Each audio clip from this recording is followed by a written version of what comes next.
મકાનો જળબંબાકાર થયા છે। દશેરા ટેકરી વિસ્તારમાં રેલ રાહત કોલોનીમાં ઘૂસી ગયા છે।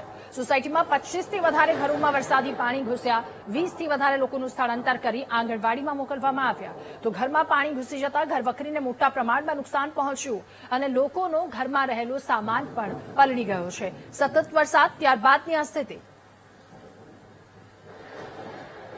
નવસારી શહેરના દશેરા ટેકરી વિસ્તારમાં આવેલી રેલ રાહત કોલોનીમાં 30 ઘરોમાં કમરથી પણ ઉપર પાણી ફરી વળ્યું છે, જેના કારણે તમામ જે શ્રમજીવીઓ છે એમના ઘરમાં ભારે હાલાકીનો સામનો કરવો પડી રહ્યો છે।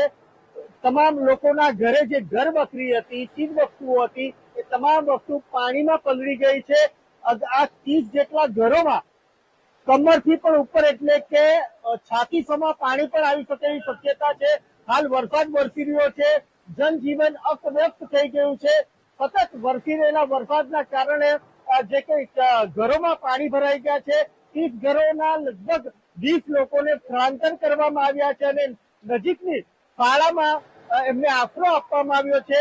વહીવટી તંત્ર સતત એલર્ટ કરી રહ્યું છે, પરંતુ વરસાદ થંભવાનું નામ નથી લેતો, જેના કારણે નવસારી શહેરની પરિસ્થિતિ બેઠક બની છે। Rakesh Solanki, BTV news, Navsari.